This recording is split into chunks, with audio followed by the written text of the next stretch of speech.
Welcome back to our foray into the world of Pokémon. Foray, more like expedition. Pokemon's pretty big. It's like an ocean of material, decades of content deep. There's just no way a bunch of outsiders looking in are going to grasp the whole thing. But we have come to some interesting, if a bit controversial, conclusions about what we've seen of it. In this month's first video, we described Pokémon as a transmedia story, and then promptly neglected to give any meaningful explanation for why. But that's because we wanted to save it for this video, where we have a little more time to discuss it. You see, Pokémon has some really interesting methods for conveying its overarching story, and we think there are 3 of them.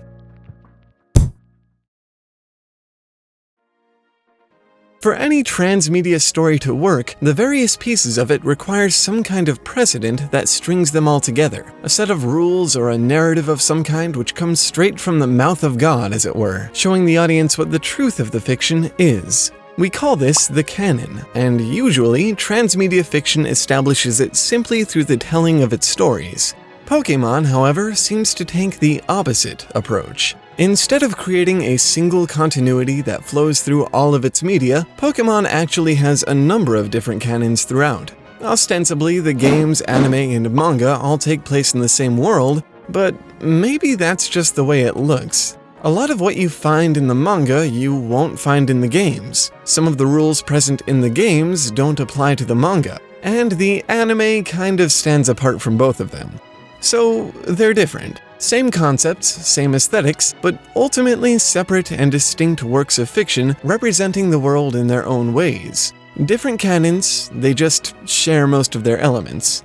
Ironically, this distinction is actually one of the things that makes Pokémon such an interesting example of a transmedia story. Rather than developing a single canon through the telling of different stories in different mediums, Pokémon tells a single story, which comes from multiple canons. The games are by and large built for interaction, handing off major plot arcs to secondary characters so that the player can be more fully engaged with the world. The Adventures manga spends more time developing the player character, cultivating a more sympathetic narrative. And the anime is sort of a departure from both, giving us alternate plot arcs that revolve around the same, or sometimes entirely new, content. They may not exactly line up in terms of narrative or world building, but when consumed together, they definitely contribute to one another and, as a result, to your experience as a fan.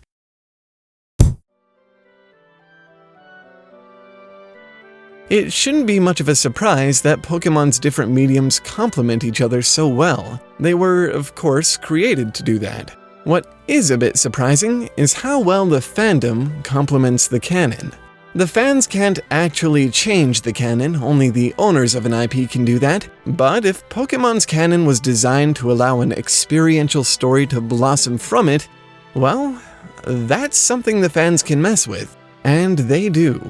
On the more benign end of things, fans are always trying to fill in the holes in the various stories by devising elaborate theories about them. They try their hands at everything from explaining the origins of specific Pokémon to working out the ramifications of a Pokémon multiverse. Whether you subscribe to a particular fan theory could very much color how you see and interact with the franchise. The canon remains the same, but your perception of it changes.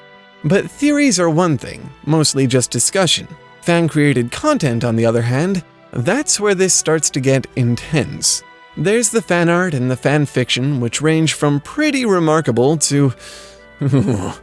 But most of it never really makes much of an impact on the community. It's just fans enraptured by the experience of Pokémon, contributing to it however they can.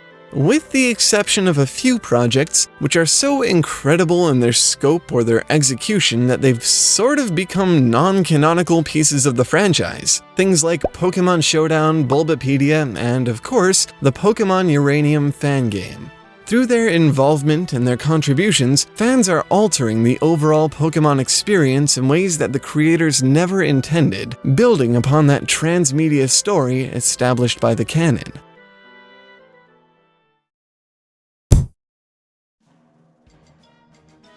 We've really been throwing around the words experience and story this month, almost to the point where they don't mean anything anymore. But what we're really trying to get at is that part of Pokémon you can't see or detect, but which also seems to define it. The spirit of it. The fantasy.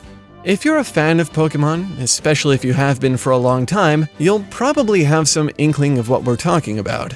It's more than just nostalgia or a strong IP, it goes beyond good narratives and an active fandom. It's just everything. The franchise engages us in so many different ways, it's almost like we're actually a part of the world. We have the canon, which sets a precedent for the fictional world and serves as a framework for this fantasy. We have the fandom, which gives social import to the canon, extrapolating from it and bringing it into reality. And then we have the endless offshoots, many of which give us a different angle from which to look at the world, or better, a different way to interact with it.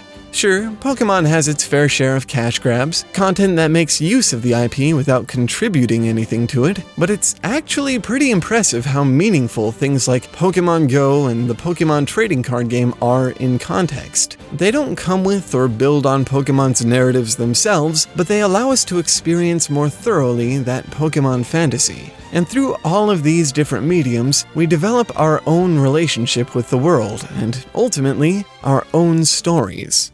Often, when we discuss storytelling, we spend most of that time talking purely about the narrative the author is delivering to the audience. But knowing how to create the soil for an emergent story, a story that develops organically as content is consumed, that can be just as powerful, and Pokémon is an excellent model for how to achieve it. The short story we're planning to write about all of this is probably going to be a little meta, but it should also be pretty fun. We're definitely looking forward to it. As always, thanks for watching, and keep making stuff up. We'll see you next week. Bye!